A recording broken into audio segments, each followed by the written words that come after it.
Sa previous episode, bigla ang inatake ng isang halimaw na kilala bilang isang kaiju ang isang lungsod, agad na dumating ang defense force para maligpit ang halimaw na ito nang di na magdulot pa ng malalang pagkasira.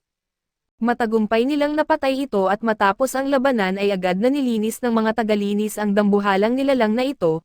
Isa sa mga tagalinis ay ang ating bida na may pangalang Kafka at matagal na niyang pangarap na maging kasapi sa defense force, kaso lang ay malas siya pagdating sa pag-apply dito. Isang araw ay inatake ulit sila ng halimaw at muntikan pang mamatay si Kafka sa pangyayari, pero sa kabutihang palad ay naligtas sila ng defense force at agad silang sinugod sa ospital kaso lang nagkaroon ng nakakakilabot na pangyayari kay Kafka na kung saan, biglaan na lang pumasok sa bibig niya ang isang halimaw at ito'y gumawa sa kanya bilang isang halimaw na kaiju.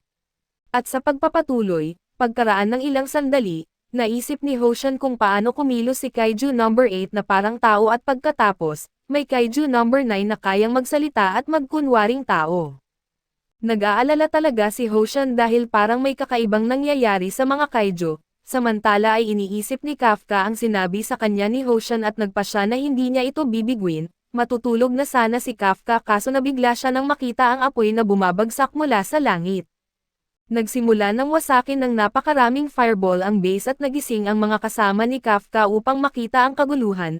Ipinahayag ni Konami kay Hoshan na nakakakita sila ng maraming kaiju sa loob ng base, inaatake sila ng mga kaiju mula sa himpapawid at bawat isa sa kanila ay may kakayahan na higit sa 6. Ang pinaka nakakatakot pa ay lahat sila ay mga kaiju at sa lupa. Isa sa mga halimaw na ito ang naninira sa base at nagpapalabas ng makapangyarihang atake. Nasa malayo si Mina kaya sinabi ni Hoshi na siya ang magbibigay ng mga utos pansamantala at inutusan ang lahat na maghanda para sa labanan. Ang kanyang mga tagubilin ay iligaw ang maraming kaiju hanggat maaari papunta sa training area at siguraduhing wala ni isa sa kanila ang makakaalis ng base. Wala silang naririnig na ulat ng pinsala sa labas ng base kaya't iniisip ni Hoshi na baka ang base mismo ang target nila.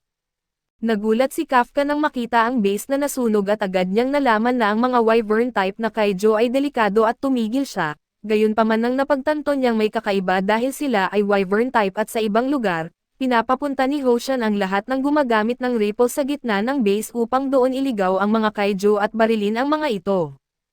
Ipinaliwanag ni Kafka kay Hoshan na sa loob ng isang taon, isang dosena lamang o mas kaunti pang wyvern type na kaiju ang nakikita at lagi itong mag-isa. Napagtanto ni Hoshan na ang pagdating nila bilang grupo ngayon ay nangangahulugang mayroong isang makapangyarihang puwersa na kayang pakainin ang kanilang pride at may katalinuhang kumilos ng may layunin. Hinuhulaan niya na mayroon silang makapangyarihang pinuno at biglang lumitaw ang pinunong ito sa harap ni Hoshan at sinabi nito na nakita na ang target, kaya't sinabi ni Hoshan kay Kafka na isasara na niya ang tawag at hiniling ng pinuno na malaman kung si Hoshan ang pinakamalakas na tao sa base, ngunit nabigla siya na kaya nitong magsalita. Wala si Mina kaya't sinabi ni Hoshan na siya ang pinakamalakas, kaya't nagpa siya ang pinuno na si Hoshan ang kanyang biktima at biglang ipinahayag ni Konami na ang pinunong ito ay isang Dakaiju class na may kakayahan na 8.3, sinabi niya sa kanyang pangalawa sa utos na hawakan ang laban sa iba pang mga kaiju para makatuon siya. Ngunit kailangan niyang mabilis na umiwas sa atake ng kaiju na ito. Na-impress ang halimaw kaya't sinabi nitong pumasa si Hoshan at nagbitaw ito ng isa pang makapangyarihang atake. Muli itong naiwasan ni Hoshan ngunit mas ikinatuwa ito ng kalaban. Napagtanto nitong oras na upang simulan ang annihilation at ang sigaw nito ay naging sanhi upang lahat ng iba pang kaiju ay sumigaw din. Nakita ni Hoshan na tumutugon sila sa battle cry nito na nagpapatunay na ang base ang kanilang target. Biglang kailangan muling umiwas ni Hoshan sa isa pang atake at napansin niyang ang mga suntok ng halimaw ay parang meteor na tumatama. Alam niyang kapag tinamaan siya nito ay tiyak na mamamatay kaya't patuloy siyang umiwas sa mga atake nito.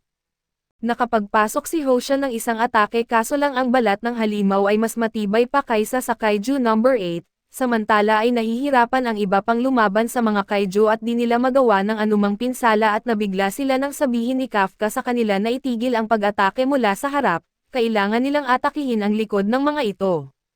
Ang mga wyvern type ay madaling atakihin mula sa harap kapag sila ay nasa ere, kaya mas makapal ang balat nila sa bahaging iyon subalit ang balat sa likod nila ay manipis para mapanatili ang kanilang magaang timbang, at malapit din ang kanilang core sa likod. Namangha ang iba sa kaalaman ni Kafka kaya binago nila ang kanilang formation upang maasinta ang likod ng mga Kaijo. Nag-team up sina Izumo at Kagari upang labanan ang isa sa mga halimaw na ito, at ginawang bitag ni Karagi si Izumo. Pinakawalan ni Izumo ang kanyang buong lakas sa labanan upang magbitaw ng atake, ngunit kailangan niyang mabilis na umiwas nang biglang lumitaw ang isa pang Kaiju upang atakihin siya at nakakatakot ito, dahil nagtutulungan ang mga Kaiju at nagbabantay sa isa't isa. Walang nakakaalam kung ano ang gagawin kaya't nagulat sila nang marinig si Kiko na mayroong ibang paraan at biglang lumitaw si Kiko na tumatakbo ng mabilis at inatake ang isang Kaijo. Ipinakita niya ang isang bagong sandata at sinabi na ang plano niya ay gamitin ang kanyang di mapipigilang lakas upang sirain ang harapang baluti ng Kaijo. Sa ilalim ng imbakan ng sandata ng base, nabigla si Kiko nang malaman na may ginawang custom weapon para sa kanya at karaniwang mga kapitan lang ang nakakakuha ng ganoong sandata. Ngunit nagdesisyon silang gawin itong exception para kay Kiko. Tumataas ang mga antas ng Kaijo at si Kiko ang ikatlong pinakamalakas na opisyal sa base kaya't nagdesisyon silang ituring siya bilang bahagi ng kanilang pangunahing puwersa. Ipinahayag ni Mina na si Kiko ay opisyal na ang ikatlong pinakamalakas na sandata kasunod ng kapitan at bise-kapitan, kaya't trabaho niya ngayon ang lipulin ang mga Kaijo. Sa kasalukuyan ay natuklasan ni Kiko na malakas ang sandata kaso ang tanging problema ay hindi ito bagay sa kanyang estilo, namangha ang lahat sa pinsalang nagawa niya at ipinahayag niya na magtatapos na ngayon ang buhay ng Kaijo. Umiwas si Kiko sa atake ng Kaijo at ipinakita na ang kanyang sandata ay gawa mula sa organ ng isang Kaijo na na-neutralize 2 taon na ang nakalipas. Sinabi ni Hoshi sa kanya na kapag i-click niya ang gatilyo upang buksan ang kapangyarihan, magpapakawala ito ng shockwaves at ginamit ito ni Kiko upang mabilis na sumugod pasulong at ginamit ang kanyang unang teknik upang durugan ang Kaijo.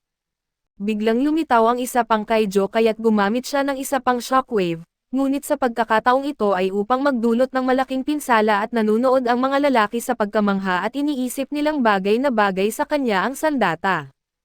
Biglang lumitaw ang isa pang Kaijo sa langit ngunit nabigla si Kiko nang tamaan ito ng ilang freeze rounds. Si Ichikawa iyon at humanga si Kiko na kaya niyang lumaban-laban sa mga Kaijo na ganito kalakas, nagpaputok pa ng mga rounds si Ichikawa sa Kaijo at tinapos ito ni Kiko. Pinayagan ni Kiko si Ichikawa na magkaroon ng karangalan na tulungan siya subalit sinabi lamang na kaya niya ito kung makakasabay siya, sumagot si Ichikawa na kaya niya at ayaw magpahuli ni Izumo at Kagari sa iba pang pares kaya't nagdesisyon silang atakihin ang kaaway mula sa likod kapag nasaktan ni Kiko ang mga ito. Masaya si Hoshi na marinig na magaling ang ginagawa ni Kiko, pero may malaking problema si Hoshi sa kanyang harapan sa pakikipaglaban sa leader at ang kahindik-hindik na bilis at lakas ng nilalang na ito ay napapa-atras si Hosen, ngunit ang pinakakinatatakutan ay ang makitang nag-e-enjoy ang Kaijo sa labanan. Ito ay isang emosyon na hindi dapat nararanasan ng mga Kaijo at nagpatuloy si Hoshi patungo sa Gate 3 at nainis nang sirain ito ng halimaw. Biglang naglaho ang halimaw at sinabi nitong karamihan sa mga Kaijo ay hindi makakalaban kay Hoshi ng tulad ng ginagawa niya, kaya't hindi na ito makapaghintay na kainin siya upang maging mas malakas pa. Pinatalsik ng leader si Hoshi kaso kinilala nitong malakas si Hoshi dahil nagawa niyang putulin ang kanyang braso. Biglang humingi ng paumanhin si Hoshi kay Konami dahil nagpasya siyang escape ang mga pamamaraan at ngayong nasa training grounds na sila, hindi na niya kailangang mag-alala tungkol sa pinsala sa mga opisyal kaya't maaari na siyang magbigay ng lahat ng lakas. Pinapakawalan ni Hoshi ang kanyang 72% na combat power at idineklara na oras na upang i-neutralize ang Kaijo, samantala ang isang babae ay nasa malaking panganib at malapit na si Kafka, ngunit hindi siya aabot sa oras kaya't binago niya ang kanyang mga binti upang iligtas ang babae. Nabigla siya nang mailigtas siya ni Kafka at inakala niyang natutunan na ni Kafka kung paano gamitin ang kanyang suit, sumang-ayon lamang si Kafka pero naghahanda ang halimaw upang atakihin sila at sa kabutihang palad, nailigtas sila ni Kiko at Ichikawa kaya't sinabi ni Kiko sa kanila na dalhin ang mga nasugatan sa ligtas na lugar. Nakipag-usap si Ichikawa kay Kafka at sinabihan siyang huwag magbakasakali. Paalala niya kay Kafka na isa na siyang ganap na opisyal ngayon at kailangan niyang magtiwala sa kanyang mga kasama. Naiintindihan ito ni Kafka at namangha siya habang pinapanood silang lumaban. Nagtutulungan sila upang labanan ang mga Kaijo at iniisip ni Kafka kung kailan nila natutunan ang ganitong kahanga-hangang teamwork. biglang inanunsyo ni Konami na dumating na ang iba pang unit upang tumulong at masayang-masaya si Kafka dahil nangangahulugan itong dumating na ang mga senior officers na off-duty. Nagsimula ng magbuo ng plano ang platon upang magtulungan at nagmumukhang mas may pag-asa na itutulak nila pabalik ang mga Kaijo kahit wala pa si Mina at nagpunta si Kafka upang tumulong sa mga nasugatan at iniisip kung gaano kahanga-hanga ang kanilang 3rd Division. Malapit sa kanila, sinabi ni Hoshi sa leader na nagkamali sila ng piniling kalaban at tiniyak na mananalo sila. Nagsimula ulit ang laban at napagtanto ng Kaijo na nagawa ni Hosen na hiwain ang maliliit na puwang sa kanyang exoskeleton. Nadismaya ang halimaw dahil hindi na ito nakaka-enjoy sa laban at alam niyang tina-target ni Hoshi ang mga puwang kaya't madali niya itong mapapagtanggol. Ngunit bigla siyang nabigla nang magawa pa rin ni Hoshi na hiwain siya ng pira-piraso. Napagtanto ng leader na ang pagtutok ni Hoshi sa mga puwang ay isang diversion lamang at pinunit nito ang leader, ngunit nabigla siya nang makita niyang mas nasabik pa ang halimaw. Ito ang klaseng laban na gusto niya at nagsimula itong mag-regenerate at masaya itong lumalaban sa isang katapat na kasing lakas niya, ngunit muli itong nagulat nang hiwain ulit ni Hoshi upang malantad ang core nito. Ginamit niya ang isa pang sword technique at nagdiwang ang lahat ng isipin nilang tapos na ang laban. Ngunit biglang napansin ni Konami ang kakaiba at sumigaw si Hoshi na hindi pa natatapos at malapit kay Kafka. Naramdaman niya ang matinding sakit at nagtataka kung bakit aktibo ang kanyang detection ability kahit hindi pa siya nagtatransform.